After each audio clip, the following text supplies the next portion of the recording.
በቀን አንድ ጻድቁ ኢዮብና ልደታ ለማርያም ይውላሉ። በስመ አብ ወወልድ ወመንፈስ ቅዱስ አሐዱ አምላክ ብለን የወሩን ታሪክ እንጀምራለን። ታላቁ የትዕግስት ባለቤት በሀብቱ ብዛት ምሳሌ የሌለው የደግነት ተምሳሌት ኢዮብ ጻድቅ አስጨናቂ ደዌ የተፈወሰበት ቀን ይሄ ነው። አገሩም ዖፅ አውስጢድ ይባላል። ይህ ኢዮብ የተባለ ጻድቅም በእምነቱ የጸና ታጋሽ፣ እግዚአብሔርን የሚፈራ ደግና ጻድቅ ነበረ። 7 ወንድ ልጆችና 3 ሴት ልጆችም ነበሩት። ሀብቱም ከልክ ያለፈ ነበር። መጽሐፈ ኢዮብ ምዕራፍ 1 ከቁጥር 1። 7,000 በጎች 3,000 ግመሎች 500 ጥማድ በሬ 500ም ሴት አህዮች ነበሩት። እጅግ ብዙም ባሪያዎች ነበሩት። ከዕለታት በአንዲት ቀን የክርስቶስ አገልጋዮች በእግዚአብሔር ፊት ለመቆም መጡ። ሰይጣንም ለብቻው መጣ። እግዚአብሔርም ሰይጣንን ከወዴት መጣህ አለው። ሰይጣንም ምድርን ሁሉ ዙሬ መጣሁ አለው። እግዚአብሔርም ባሪያዬን ኢዮብን ተመልከተው፣ በምድር ላይ ፍጹም ነው አለው። ሰይጣንም ኢዮብን ሀብቱን ብትነሳው አንተን ይክድሃል አለው። እግዚአብሔርም ሰይጣንን እርሱን ሳትነካ ሀብቱን በሙሉ አጥፋው፣ እኔን ፈጣሪውን አይክደኝም አለው። ከዕለታት በአንዲት ቀንም ሰይጣን ለተንኮል ፈጣን ነውና በኢዮብ ላይ ጠላት አስነሳበት። የኢዮብ ልጆች በታላቅ ወንድማቸው ቤት እንደተሰበሰቡ ተንቀሳቃሽ ንብረቶችም በሜዳ እንዳሉ ልጆችን በሰይፍ ገድለዋቸው በንብረቶቹም ምርኮ አደረጉባቸው። ኢዮብም ተነሳና በምድር ላይ ተደፍቶ ሰገደ፣ እንዲህም አለ: ራቁቴን ከእናቴ ማኅፀን ወጣሁኝ፣ እግዚአብሔር ሰጠኝ፣ አሁንም እግዚአብሔር ነሳ፣ እግዚአብሔር የተባረከ ይሁን አለ። ፈተናውንም በምስጋና ተቀበለ። ሰይጣንም እግዚአብሔርን እንዲህ አለው: በሰውነቱ ላይ ሕመም ቢደርስበት ይክድሃል አለው። እግዚአብሔርም ሰይጣንን በሕይወቱ ላይ አትሂድ እንጂ ኢዮብን ከእግሩ ጫማ ጀምሮ እስከ ራሱ በክፉ ቁስል ምታው አለው። በክፉ ቁስልም መታው።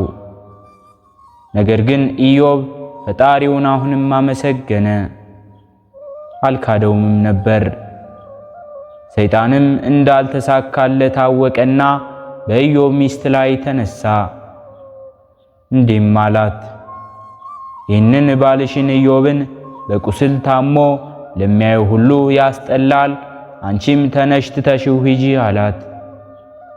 እርሷም ተነሳችና ኢዮብን እንዲህ አለችው: ተነሳና እግዚአብሔርን ስደብና ሙት አለችው።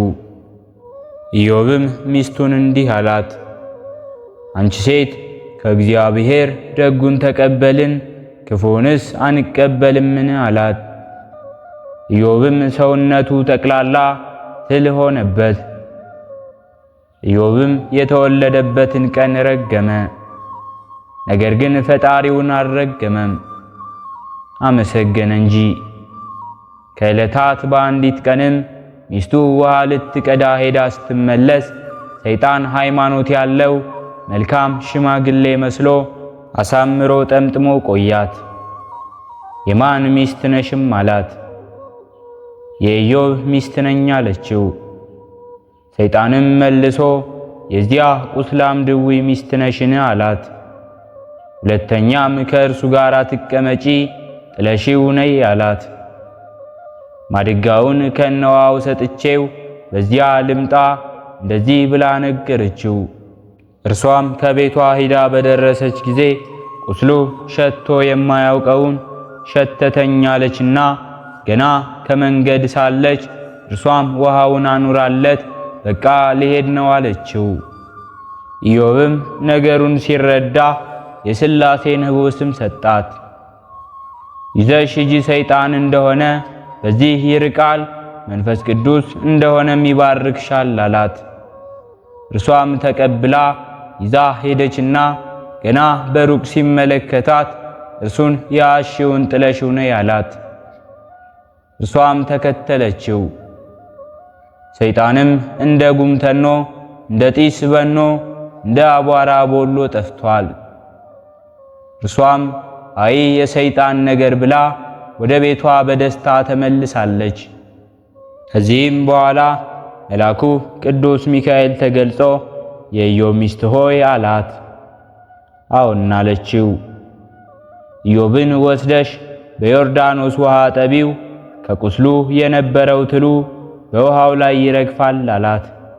እርሷም እንዳዘዛት በዮርዳኖስ ውሃ አጥባዋለች። ትሉም ረግፏል፣ ከሕማሙም ተፈውሷል። እንደገናም 7 ወንድ 3 ሴት ልጆችን ወለደ። ሀብቱም እንደ ቀድሞው ሀብታም ሆነ። በተወለደ በ240 ዓመቱ ግንቦት 1 ቀን አርፏል። የጻድቁ አባታችን ኢዮብ ረድኤቱ በረከቱ አማላጅነቱ ከሁላችን ጋር ይሁን። በሁለተኛነት የምናከብረው በዓላችንም ልደታ ለማርያም ነው። አምላክን የወለደች እመቤታችን ቅድስት ድንግል ማርያም የተወለደችበት ቀን ነው። የአባቷ ስም ኢያቄም የእናቷም ስም ሐና ይባላሉ። ሁለቱም ልጅ በማጣት ሲያዝኑ ኖረዋል። በዚያን ወራት የመካኖችን መባን ካህናቱ አይቀበሉም ነበርና እርሱም ከሰው ወገን የሚደርስባቸውን ሽሙጥና ሐዘናቸውን ያርቅላቸው ዘንድ በቀንና በሌሊት ወደ እግዚአብሔር ይማልዱ ነበር። ሰውን የሚወድ እግዚአብሔርም ከዘራቸው ለዓለም ሁሉ መድኃኒት ይሆን ዘንድ መልካም የሆነ ሐሳባቸውን ተመለከተ። ክቡር ኢያቄምም 40 ቀን እስኪፈጽም በሊባኖስ ተራራ ውስጥ ቆሞ ይጸልይ ነበር። ከእግዚአብሔር የተላከ መልአክ በራእይ ተገልጾለትና ለዓለሙ ሁሉ ድህነት የሚደረግባት ዘር እንደሚሰጠው አበሰረው። በፍጹም ልብ አምኖም ከተራራው ወረደ። ለተመሰገነች ሚስቱ ለቅድስት ሐናም ከእግዚአብሔር የታዘዘ መልአክ እርሱ ያሰማውን ያንን ራእይ ነገራት። ቃሉም እውነት እንደሆነ እርሷም አመነች። ልዑል እግዚአብሔርንም አመሰገኑት።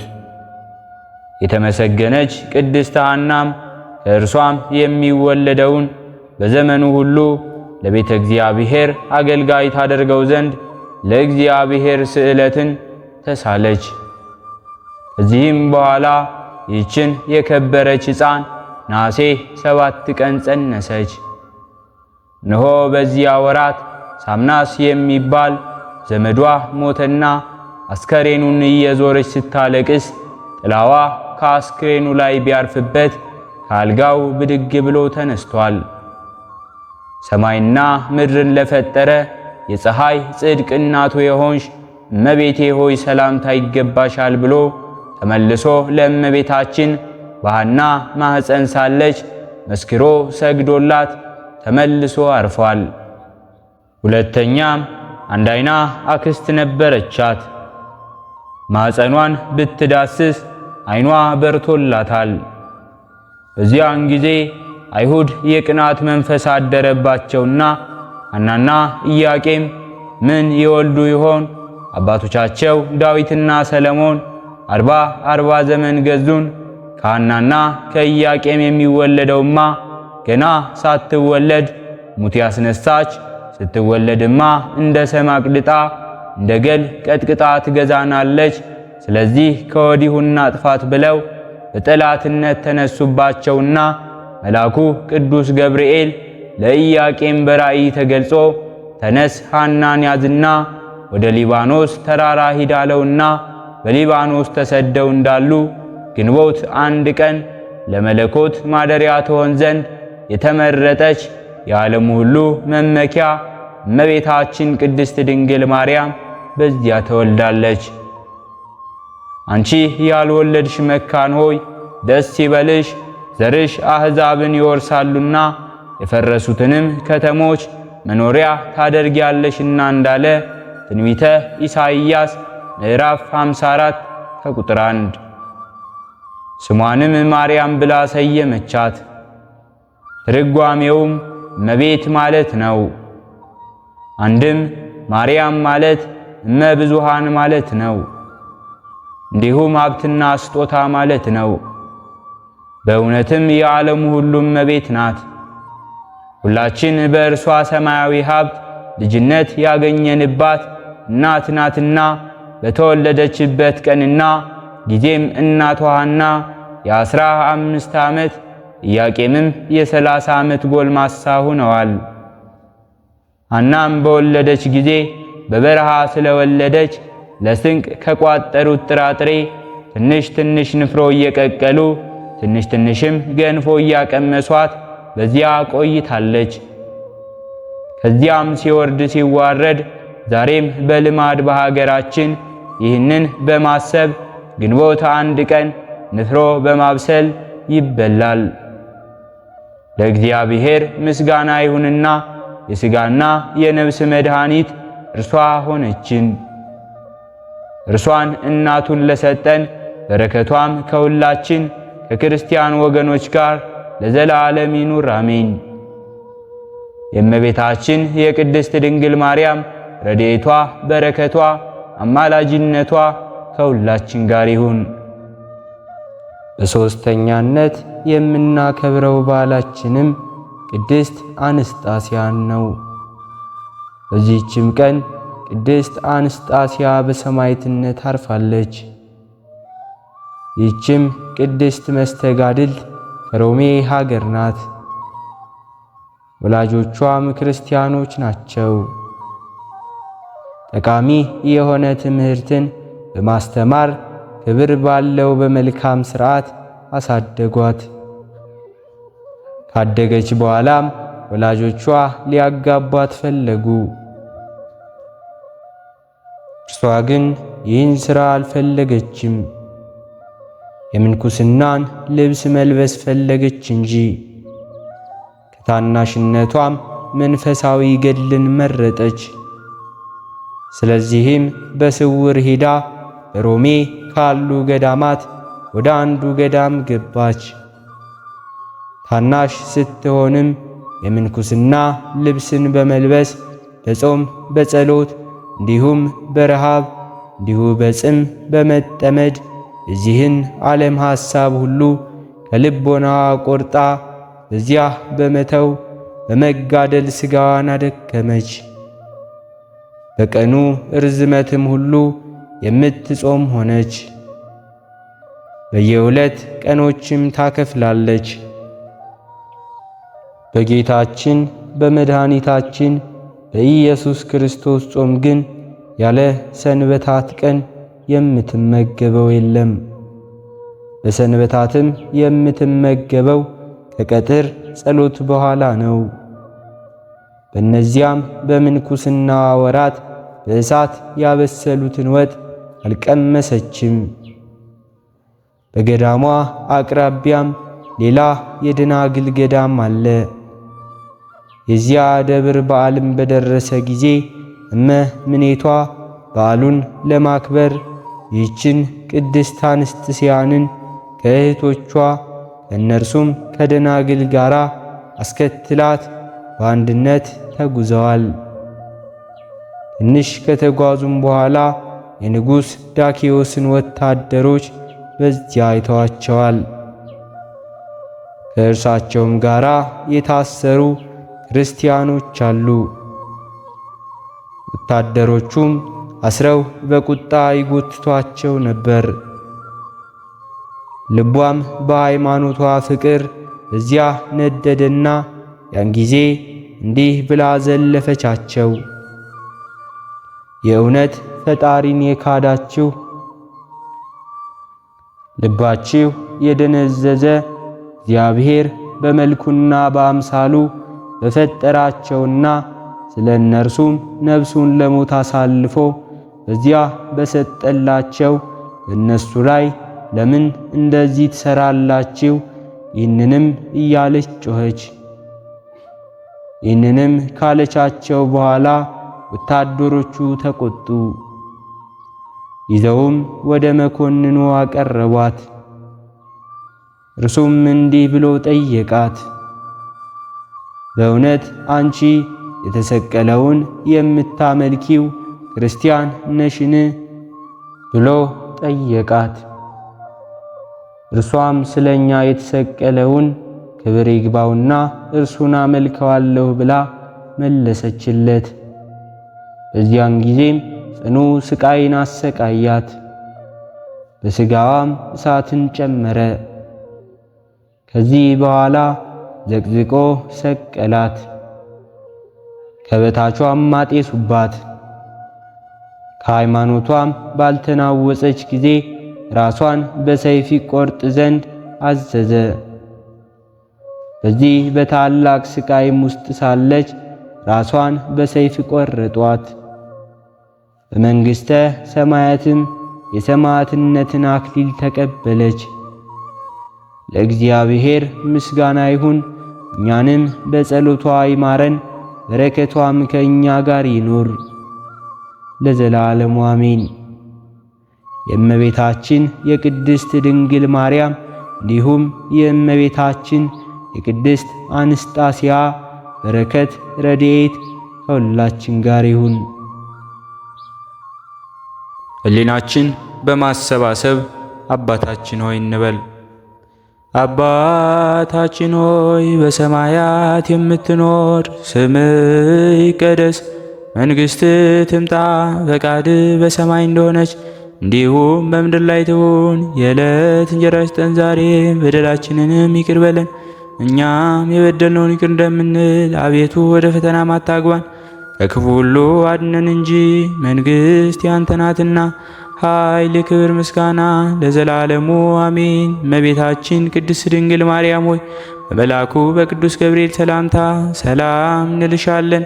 በሐሳብሽ ድንግል ነሽ፣ በሥጋሽም ድንግል ነሽ። አሸናፊ እግዚአብሔር እናት ሆይ ሰላምታ ላንቺ ይገባሻል። ከሴቶች ሁሉ ተለይተሽ አንቺ የተባረክሽ ነሽ፣ የማኅፀንሽን ፍሬ የተባረከ ነው። ጸጋን የተመላሽ ቅድስት ሆይ ደስ ይበልሽ፣ ልዑል እግዚአብሔር ካንቺ ጋር ነውና ከተወደደው ልጅሽ ከጌታችን ከመድኃኒታችን ከኢየሱስ ክርስቶስ ዘንድ ይቅርታውንና ምሕረቱን ለምኝልን ኃጢአታችንንም ያሰርይልን ዘንድ ለዘላለሙ አሜን። ስለነበረን ጊዜ ሁሉ የአምላካችን የልዑል እግዚአብሔር ስሙ ዛሬም ዘወትርም የተመሰገነ ይሁን። አነሳስቶ ላስጀመረን አስጀምሮ ላስፈጸመን ለልዑል እግዚአብሔር ምስጋና ይሁን። ውድ የሃይማኖት ሚዲያ ተከታታዮች ከዚህ በላይ እንድንሰራ አገልግሎቱ በሰፊው ይሰጥ ዘንድ በሀገር ውስጥም በሀገር ውጭም ያላችሁ ይህንን መንፈሳዊ ቻናል ላይክ፣ ሰብስክራይብ፣ ሼር በማድረግ ድጋፋችሁን ታሳዩን ዘንድ በትህትና እንጠይቃለን። ያላችሁን ሐሳብ አስተያየት በኮሜንታችን ስር ላይ አስቀምጡልን። ወስብሐት ለእግዚአብሔር ወለወላዲቱ ድንግል ወለመስቀሉ ክቡር። ይቆየን።